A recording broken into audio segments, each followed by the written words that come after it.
you. Hello. Hello. Hello, horror scene. What the fuck is going on, motherfuckers? What's going on, Zach? How you guys doing, man? Good. How you doing, bud? Man, we're doing great, dude. I'm just sitting here putting back a couple of cold ones and blasting these tunes, man. We just got done blasting your new track, Yeah, You, which is such a good fucking song, man. What a fucking killer fucking... That's a single right there, man. Like, that is... Damn, dude. That is fucking catchy as hell, man. Yeah, that was, that song, what? We've pushed that off twice now? Twisty? Yep. Yeah.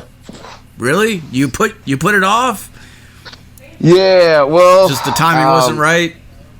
It's something like that. Like, so we started working with Dan Mauch, who produces, like, Ghost and Gojira, you know, bands like that. Hell yeah.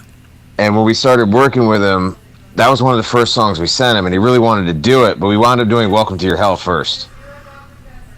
Good song, too. Thank you. Well, so tell us, man, what's been going on in you guys' world? I know you guys have been busy. You got a lot of shit going on, man. You're nominated for some fucking awards and shit, dude. Like, your fucking stats have been going through the roof. Yeah. Tell us, man, what's been going on? Everything and anything. Well, The name change had a lot to do with that. Oh, God, yeah. Yeah, because we used to be called Suicide Puppets, and that, like, really... The suicide in our band name was, like, smashing us down in algorithms. Yeah. And, like, Google wouldn't even let us advertise anymore. So that's why we came up with the name change of Horror Scene. It started from there, and then we started working with producer Dan Mauch, and our friend Josh Balls turned us on to Dan Mauch.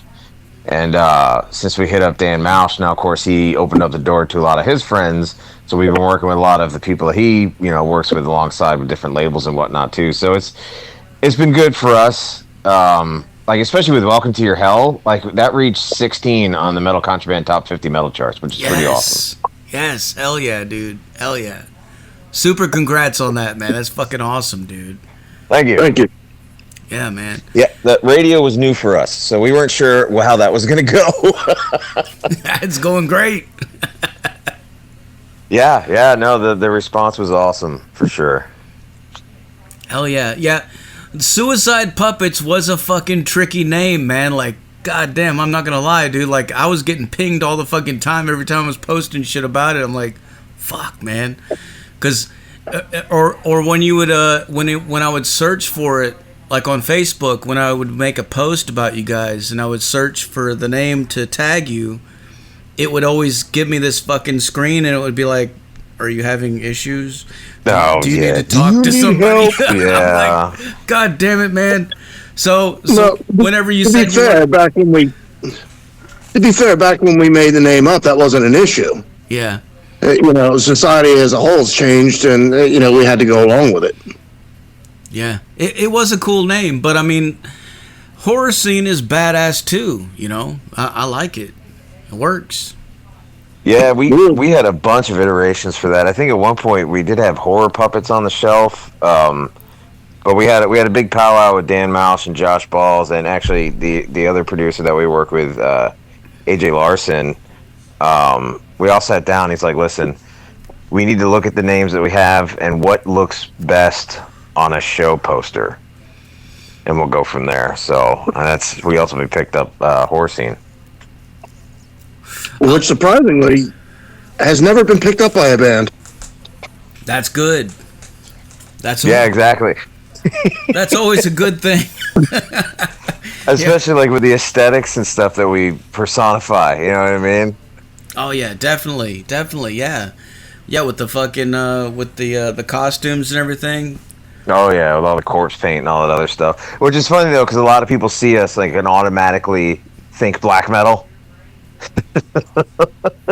And it's like, yeah, okay, I can appreciate that, but like, give us a listen. My first thoughts was always like more leaning towards like new metal style shit. Like it kind of reminded me of old school Mudvayne back in the day, you know, when they were doing all the cool stuff. Right on.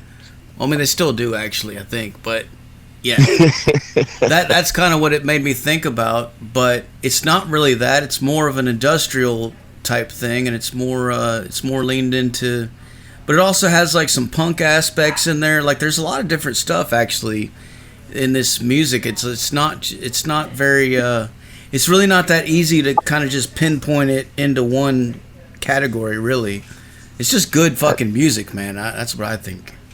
Oh yeah, that's ultimately what it comes down to, though. But yeah, what was that, Twisty? What it comes down to, we were all from different backgrounds, like literally all from different backgrounds.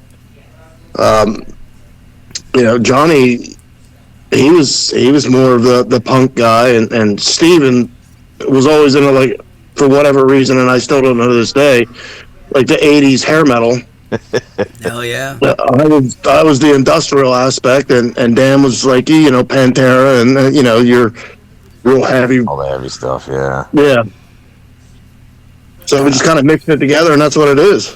Hell yeah. Well, it's funny though, because like when we toured with Soulfly back in 21, at the end of every show, when we were at our merch booth selling merch, every single person came up and said the same thing. I don't know where to put you guys. I don't know what the hell that was. I like it. Where were we at? Just buy the shit and put it on your shelf, motherfucker. Pretty much, yeah. Hell yeah. I think there's that one guy in Alabama. I don't know what the hell that was, but I liked it. All right, then. Cool. That's all that matters, man. Absolutely. As long as you enjoy it. And like you said, as long as the music's good, you know what I mean? It doesn't matter. That's the bottom line, dude. Like that's what it's all about, It's just, are the songs good? Are they catchy?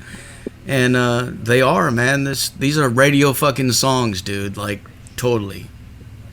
Oh yeah, we owe a lot of that to Dan Mauch. Just because he's a big time producer, so he knows what's going to do well. You know what I mean? And he certainly helped us structure. Oh, for sure. Yeah. We always had good hooks, and that kind of keeps you in line with everything else. But you got to get the rest of the song around the good hook. Yeah. So is he like he's one of those producers that's like in there and fucking really like kicks your ass and tells you, like, oh, you gotta do this or throw this in there or try this and stuff like that? No, he kind of guides you to make you do it. Like, he tries to make you uncomfortable. Yeah. He tries to make you uncomfortable, and you should be uncomfortable. You should try shit you've never done. It's actually broadened my things that I've been doing here quite recently, actually, to try some different things that I've never done before. Oh yeah, well, especially some of the new demos that we're going to be sending Dan. We have way more in the can. We do have another single probably dropping February, March time frame. That'll be an interesting one. Hell yeah! Can you give us any I don't know. I guess the only Easter egg, if you will, I can give you is it's a song that we've done before, but we made it better. Right on. Well, give us a brief history of the band. Like, how did you guys get started? How did this whole thing get put together, and how did you get to where you're at now? Well, Twisty, I'll let you take care of this one, buddy. It's a funny story.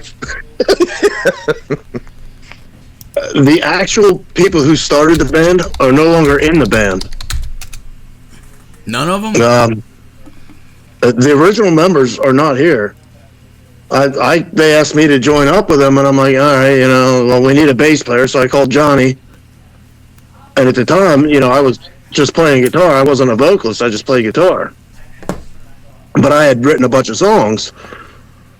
So we're looking for a vocalist for a while, and they're like, well, you did the demo stuff, so why don't you just sing? I'm like, I don't want to sing. I'm not a singer. I'm not a vocalist. I'm a guitarist.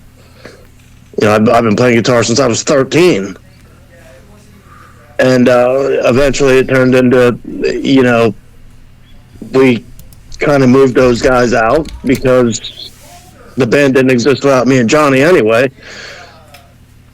We were the ones writing all the damn music. They didn't have not a single lick.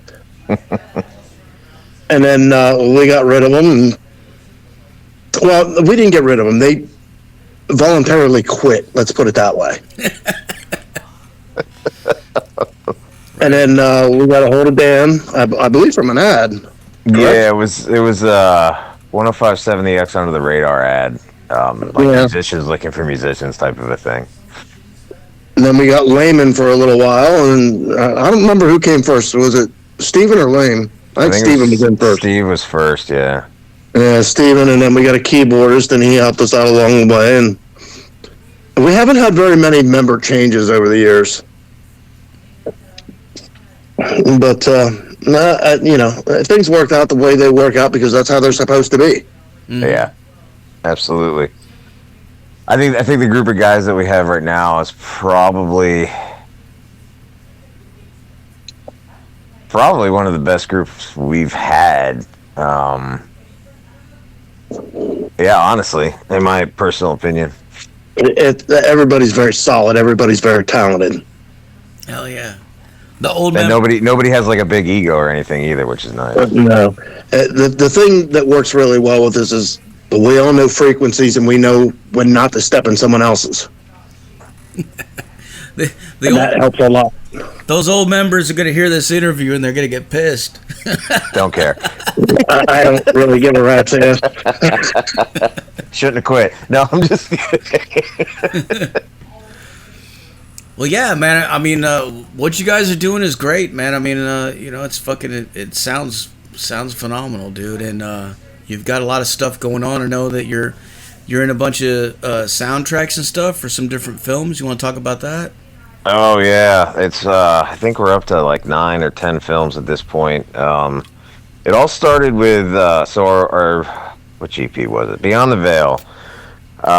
We had a guest composer come on and do some orchestral stuff for us, and he did Pray, and I forget what other song he did. I think he did Sinner. He did those 2 songs with orchestral parts, and he was scoring a movie. His name's Frank Dormani. He scores movies he does like independent horror films, and he does like Amazon movies and movies for Lifetime and stuff like that. Mm-hmm. And he was working on a soundtrack for a horror film, and I don't know if he turned us on to the director or he was listening to the music while trying to figure out a score or something. Either way, the director heard about us from Frank, and Frank's like, "Hey, do you want to put your movie or your song Pray in this movie?" And the movie's called The Boy from Below, which I believe it gets a world premiere here pretty soon. I don't know who picked it up, but in the last email I got, I had to fill out a new music release, because I guess a major distributor picked it up, which is pretty cool. But yeah, it started with The Boy from Below, and of course, directors talk to directors, and next thing you know, the director's contacting us. Can we use your music in said film, and so on and so forth. And it just kind of ballooned to where it's at now. And even Yeah You just got picked up by a movie called The Desperate, which is a action thriller film. Nice. Somewhere around those lines, yeah. So mainly horror films, which is more up our alley, given what our content's about. But Yeah, You fits perfectly in this action thriller film. Hell yeah, man. Well, for younger bands out there listening, like, how do you do that? Like, how do you get your stuff in there where it starts getting noticed by people making films and stuff, and do you feel like that's opened up other doors and helped you network? The best thing I can tell young musicians is I hate to say this, but it's literally dumb luck. Because, like I said, it started out with a guy who was doing orchestral parts for us, who just happened to be working on a film. So it's just dumb luck that way. But I mean, just keep grinding, don't give up. Like, I know it's frustrating. Like, we've been there, you know what I mean? Like, essentially, it's who you know. And yeah, a lot of it comes down to who you know, for sure, absolutely. Who you know and dumb luck. Hell yeah. The only reason we knew Josh, which kind of spun all this off, is because he sold him a damn RV or something. We got to back that up a little bit. Yeah. Well, so with Josh Balls, we became friends with him because I had bought a tour bus for us to use. Wound up not using it, and I sold it to him. I sold it to Josh Balls, and that's how we became friends. What a name, dude. Yeah. He's a good dude, man. He used to be the keyboardist at Motionless in White. He's a good dude. You mentioned earlier touring with Soulfly, man. What was that like, dude? It was pretty awesome. They welcomed us with open arms.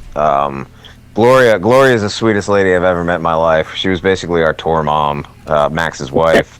Because we were I think we were it was coming out of COVID, or we are kind of sort of in that weird stage of COVID. Well, it was 19. It was right at the cusp of COVID. Was it I don't remember. It was in 21. Yeah. That's all I can remember. But she came out. It was in 21. And she came out. She's spraying down all the door handles and stuff with Lysol, wiping down our trailer. She's like, "You guys okay?" Like, yeah, we're fine. But it was cool. They welcomed us into the tribe right away, which was pretty sweet. We still keep in contact with them from time to time. Pretty much whenever they come around locally, we always get asked if hey, do you guys mind opening up for us? We're like, yeah, for sure, why not? Hell yeah. They had Dino guest guitars playing with them from Fear Factory on that tour. Fuck that's true, man. Yeah. That was cool, man. I'm a huge Fear Factory fan, so meeting Dino was pretty surreal. You know what I mean? Yeah, I can imagine, dude. Fucking badass. Man. Well, there was a connected dot things there, because we'd already known Burton, but Burton and Dino didn't talk at this point anymore. So, no. Well, we also have the connection with John Bechtel as well. Right, which is how we met Burton. John Bechtel's the keyboardist for Ministry. Yeah. Well, speaking of that, man, tell us about your influences. Like, what kind of bands were you guys listening to? Like, take us back, man. Like, when you were kids, what kind of stuff did you listen to growing up that really got you into music, and then all the way till now, man? Go ahead first, Dan, and then I'll tell mine. Oh my Lord. I've been all over the place. As a kid, you listen to what your parents listened to, which was a lot of the 80s stuff, like Phil Collins and Stevie Wonder, Billy Joel, stuff like that. I grew up on that, and that just kind of opened the door to other gateways. And then I discovered rap, and I was into rap for a little bit, and then I discovered metal. I think it was early to mid 90s, and I never went back. So it was Metallica, Megadeth, there was SOD. Hell yeah. Pantera, and then of course Slipknot in the late 90s, early 2000s, and it's just and even Ministry, Nine Inch Nails, and I still listen to a lot of those bands today, and more up to date bands oh my God, Parkway Drive, stuff like that. It's metal's it for me. Yeah, mine was a little different. I got turned on to Metallica back in the day, and then the Ride to Lightning, and that was kind of it for me. And then Ministry came out. Yeah. And that was the most amazing thing I'd ever heard in my life. I'm like, what the hell is that? But not the real early stuff, the New World Order era. Yes. Oh yeah. The real early stuff was weird. Psalm 69, fucking. Yeah, the stuff above mind is a terrible thing to taste. Yeah. And that was it for me. And I'm like, I love this. There's nothing to me better than that in the world. And then ironically, I ended up being friends with JB. Yeah, about it. One of my biggest influences and favorite bands on the planet. I ended up being real good friends with John. Hell yeah. But I still I do like the Slipknot stuff. There's some weird things I like. I find myself listening to a lot of Alice in Chains lately. I don't know why. I really like that band. They're very talented. Oh, they're fucking awesome, dude. No, they're really, really good. Musically, they are a fantastic band. And Korn's always been a real big one for me. I like almost everything they do. Oh yeah. But I guess I kind of like the new metal, industrial metal era of music, which influences a lot of what I do. And it shows. Whatever. Hell yeah, man. Yeah. I'm not saying it's a bad thing. I'm just, listen to our song, Yeah, You, Welcome to Your Hell, you know what I mean? Well, the thing I love about Welcome to Your Hell is that it's like, there's 5 or 6 different styles of metal in that song? Yeah, easy. It's crazy. Yeah, definitely. I can definitely see that, man. That's cool. I can definitely identify with both of you guys right there because I'm almost 50 years old, but I remember I grew up in the early 80s getting into Motley Crue and Ozzy and Iron Maiden and shit like that. Oh, yeah. And then fucking, of course, before that it was like Michael Jackson, fucking Thriller and stuff like that when I was really little, but... Oh, hell yeah. But, I mean, I remember when Metallica fucking came on the scene, that changed the whole fucking thing, and it was like... what the fuck is this, and then you start going down that rabbit hole of Slayer and Anthrax and all that shit, and then you go into the death metal stuff, and then in the 90s we Pantera and fucking all that shit, man. But like even the new metal stuff, I got into a lot of that shit too. The Slipknot, fucking Mudvayne when they came out. Oh yeah. American Head Charge. I remember going to a lot of those Ozfests. I went to almost every single one of them, dude. And, like, there was always so many different fucking bands playing there. It was insane. Like, it was a really cool time, man. But, like, even today, like, I'm just a huge, huge fucking metalhead, dude. Like, I love so many different styles. And I love how it's just constantly reinventing itself, and it just never ends, man. It's like it all stems from those fucking Black Sabbath fucking riffs back in the day, and it's crazy how it can go so far from that to where we're at now. It's just like, wow, man. But it never ends, It's like, what's coming next, man?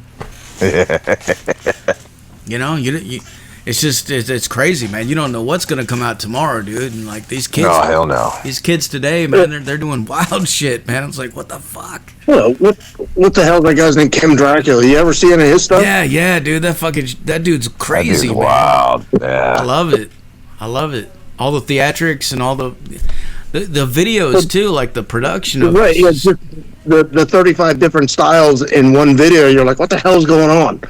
Yeah. But it's cool how he did it. Chris, he was playing jazz in one part for a brief second, and it slams into metal. You're like, what the hell is that? Yeah, but the best part is hearing him talk. Because you're like, wait, what? I don't know if I've ever heard him talk. He's got one heck of a southern drawl. So when you hear him talk, you're like, wait, that noise comes out of that? I think he's Australian. I don't know. I don't know where he's from, but the last time I saw him on a video, he had one heck of a southern drawl. I don't know. Maybe he was doing it for fun, but either way, I was like, what? Hell yeah, man. No, I don't think I've ever seen any interviews with him yet, but I'll need to go check him out now. It's pretty wild. I know I've probably got a southern draw now because I've been here in Tennessee for a couple decades now. Yeah, hey, and congrats to you on your Metal Devastation Festival. Yeah, thank you, man. Thank you, dude. It's fucking crazy, man. I can't believe it. Like it's fucking wild, man. All these people. Yeah, he came Australia. All these people down here in this little fucking area, for the longest when I first moved down here, I fucking hated it, man. I'm like, what the fuck? This sucks, man. There's no metal outlets or anything. There's no record stores. There's no nothing, No bands want to come here and play. But we just, on a whim, we kind of put that thing together and all of a sudden there's all these people that showed up and it's like, wow, there's actually a community here. And now it's been growing ever since, man. It's pretty wild, dude. Well, you're like technically in that like Bible Belt area, are you not? Oh, big time! Yeah, absolutely. Right, smack dab in the middle of it, man. Yeah, I remember seeing a couple of your posts of like the religious groups protesting the devil. I'm like, oh my god, folks, it's just music. We've had that. it was Yeah, well, that's true. it was pretty insane. That the first couple years, especially, man. Like they really tried to get it shut down, man. Like they were fucking horrified. Like they were just really freaking out, man. And Well, I'm glad you stuck to your guns. it's like, yeah, it's like, but it's like, it's like, what the fuck, man? What is this, like the, satanic panic of the '80s and shit? Like, and Probably. I talked to so many different bands and different people from around the world, man. They're all like tripping out about it. They're like, what the fuck? Like, really? That still goes on? I'm like, yeah, it it does. Sad but true. But so far so good, man. We're fucking conquering and fucking crushing them, man. Devastating them. Absolutely, hell yeah. But yeah, man. So what do you guys have coming next, man? I know you said you got a new single coming out next. Any new videos or anything like that lined up? Yeah, a music video will drop along with the new single coming out. Like I said, into February, beginning of March time frame. We should be gearing up to film that here soon. We're going back to the studio to record more stuff with Dan. Yeah, end of March. I mean, that's where we're at now. We did recently sign a deal with Massive Media, Rising Stars Entertainment, and Black Veil. Yeah, Black Veil Entertainment. Black Veil Entertainment does a lot of the HorrorCon stuff, so we're gonna be making a lot of appearances at these HorrorCons because a lot of our music is in a lot of the films that these HorrorCons promote. So we're gonna be making a lot of appearances and performances at a lot of these HorrorCons. Nice. And you guys are nominated for a fucking award, man. There in your city, right? Yep, Central Pennsylvania Music Awards. So when they first started that 7 years ago, we took Best Metal Band the first and second year that they started doing it when we were Suicide Puppets. And we've been actually, I think we've been nominated every year since then, but this is the first time we've been nominated as Horror Scene, so that's kind of new. Hell yeah, man. Hell yeah. Well, good luck on that shit, man. When's the deadline for that? I think voting started today. Did voting start today? I don't even know. I think it did. Yeah, my wife just said yes. Yeah, voting just started today for that. Cool. Oh, but I mean, so get out there and vote. Horror Scene. It's what is Central Pennsylvania Music Hall of Fame.com, I think it is, or CPMA, or it's something like that. CPMA Music Awards. Yeah, fuck yeah. Fuck yeah. Yeah, just go and vote Horror Scene for Best Metal Band. One of the bands I'm working with emailed me about it and was like, hey, check this out. And I went and looked and I'm like, holy shit. There's 3 different bands I work with that are on there. I'm like, god damn. That's fucking nice. Cool, dude. There's a lot of bands. There's a lot of talent in Pennsylvania. Oh, yeah, there is. Oh, yeah. You'd be surprised some of the famous musicians that live in Pennsylvania or came out of Pennsylvania. Trent Reznor came out of Pennsylvania. Trent Reznor did, yeah. Nice. Fucking dude, I love Nine Inch Nails, man. That's some of my favorite shit from the fucking 90s, man. That and Ministry too, dude. Like those records, man. Like I remember back when I remember watching the Headbangers Ball on MTV, and I remember when they started playing stuff like that, when they started like sneak it in there, in the early days. And at first it was really weird because that stuff was just fucking totally different, but we were totally hooked, man. Like I don't know anybody at the time that wasn't like, this is fucking insane, dude. Oh hell yeah. All about it, man. Just One Fix. Yeah, Just One Fix. And then Nine Inch Nails put out Broken around the same time. They did the fucking video for Wish and all that shit, dude. Man. I had a buddy that had he got the fucking VHS tape, and it was like this snuff film thing, and it was. Oh, was that the further down the spiral or no? No, it was before that, man. It was just Okay. It was like the broken video or something. It was just songs from that record, but it was just these really fucked up weird videos and this dude like with these bodies in a fridge, and it was fucking weird, man. Yeah, I vaguely remember that. I know what you're talking about, but yeah, I vaguely remember. I remember wondering at the time, like thinking, is this real? Like, is this like some fucking psycho out there that put this thing together, or is this the band that is just? I still actually don't. I guess the answer to that is yes. Yeah. Yeah, you just brought that back for me. I forgot all about the bands that were putting out VHS tapes like Cinderella and Bon Jovi, and I forgot all about that. Yeah, dude. The Motley Crue VHS tapes and. Dude, I still got them on my shelf, man. I still got a whole. Nice. Yeah, I got all that shit, man. That's awesome. Yeah, I completely forgot all about that. Yeah, those are the good days, man. I always thought that was cool, because and I feel like bands should do that more often nowadays. I guess you could do it with YouTube though, but like sure, it's just cool seeing the bands that you're listening to doing stuff backstage or in the studio and stuff, and like seeing them in their own element. And oh, absolutely. It's just different from what you perceive when you're just listening to the music, like. But I guess in today's world with social media and everything like that, it's like it kind of takes the fucking blinders off everything. It's like you know what people are eating and what they're fucking doing all the time, but oh, for sure. Yeah. It's people making a point to let you know when they're doing something. Yeah. Everybody wants to be in the spotlight. Just be yourself. Well, absolutely. One thing I like to ask everybody that comes on, man, for the gearheads out there, like what kind of stuff are you guys using in the studio to get these sounds? What kind of amps and guitars and shit like that, man? Yes, that's a question for Twisty. I just get things. Ironically, Dino and Caesar from Ministry, Dino from Fear Factory and Caesar from Ministry turned me onto a Kemper.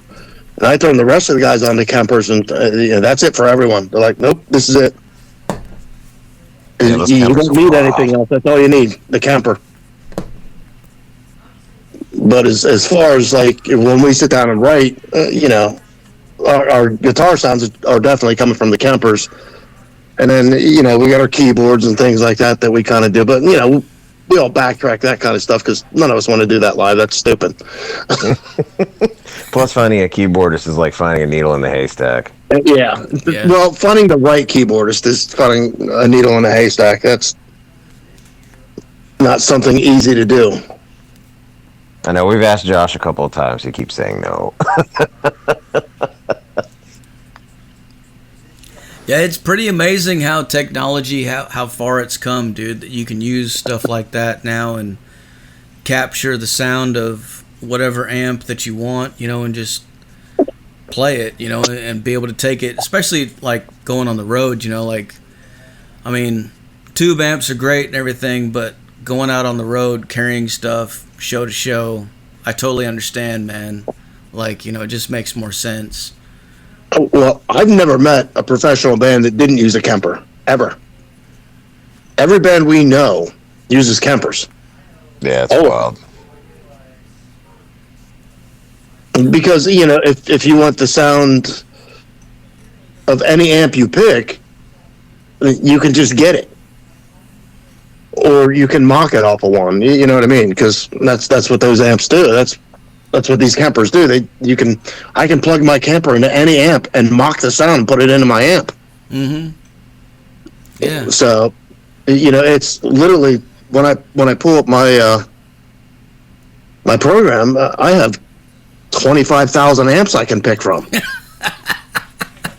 That's wild, man. Wild. Does it drive you mad sometimes though with like trying to pick what you're gonna use, or do you kind of just have like your? I am not gonna lie. Absolutely, I've spent days just going through looking. You know how hard it is to go through 25,000 amps. Yeah, I know. I got a Tonex not long ago, and same thing, man. Like, you get on there and you start downloading all these different fucking captures of different amps, and you've got it all in there, and it's like you go through all of it. It's like, I don't know, man. Sometimes I'm like, fuck, what am I doing, man? Right. Well, then you got all those amps, and then you can pick out different cabinets. Then you got to go through all that shit. Then you got to go through which microphone you want it to sound like coming out of. Yeah. Mic placement. And you can literally spend months just trying to tweak a sound. It's insane what these Kempers do. I just hit a circle. It would be much easier. We've all literally spent months just trying to tweak sounds. And, to get the one that you want, we have a very specific sound that we like. What is it that you're stuck on? Like, which one are you using the most? The one I created myself. But I mean, what amp is it? Like, originally? I don't even know. I think it's a PV, and I just adjusted the EQs the way I want it. 5150. Yeah. It might even be a Pitbull. Hell yeah. But you kind of find the ones that sound close to what you want, and then you tweak it for the next 36 days. Yeah. I think I've found, like, once you start adding in EQs and stuff like that and boosts and everything, like, it almost doesn't matter, man. Like, I can pretty much find a good sound out of almost any amp if I just tweak it long enough and put the right combination of pedals before and after. You know what I mean? Yeah. Well, see, we don't use any foot pedals at all. You're not using anything? No, just what's in the Kemper. Hell yeah. Because there's a spot in there where you can download thousands of foot pedals. You don't need to do that shit. Well, whatever pedal you want, you can drop in. I'm not putting all that shit around me. It's fucking crazy. Like a damn space station. Keep it simple, man. Well, man. As long as you have it inside to make the sound that you want, you don't need all that shit. Like, you really don't. Well, that's you can put it in there and tweak every one of those pedals to make it sound exactly how you want it. Yeah. Well, I think the only thing that our lead guitar player Steven has added to his is that Crybaby. Other than that, and that's just a wah pedal. Yeah, it's just a wah pedal. Hell yeah, man. Fuck yeah, dude. All right, well, I guess I'm about out of questions for you guys, man. Is there anything else you want to throw out there? I've got nothing. What's that? I don't got anything. I'm good. This has been fun. All right, man. Well, absolutely. I appreciate you having us on. Dudes, thank you so much for taking the time to talk to us, man. I really appreciate it. And before I let you go, can I get you to make us a station tag real quick? Yeah, absolutely. All right, whenever you're ready, say something like, "This is Horror Scene, and you're listening to Metal Devastation motherfucking radio." This is Horror Scene, and you're listening to Metal Devastation fucking radio. Motherfucking radio. Fuck yeah. Hell yeah. All right, dudes. Well, thank you so much, man. I really appreciate it, dude. And what I'm going to do now is I'm going to blast some more Horror Scene for these motherfuckers so they go crazy, all right? Hell yeah, appreciate you. We appreciate it. Thanks for having us. Yeah, man. Anytime, dude. All right, take care. All right, man. Later. We'll talk soon. Later. There you have it, folks. Horror Scene live on the Zach Moonshine Show with Metal Devastation motherfucking radio. Like I said earlier, put your speakers in your windows. Put them in your front lawns. If you got speaker cable long enough, just drag your fucking speakers outside of your house, walk up to your neighbor's house and fucking bang on the door and put your speaker right there in their fucking, and just crank it the fucking all the way up, dude. And if you see U-Haul trucks tomorrow, you've done good. If cops show up or fucking ice shows up or some shit, man, I didn't fucking tell you to do anything, man. You should not be doing something that some dude on the internet is telling you to do. But in any other case, fucking, you guys know what's up, man. Crank it the fuck up loud as a fuck. Here's Horror Scene with Welcome to Your Hell.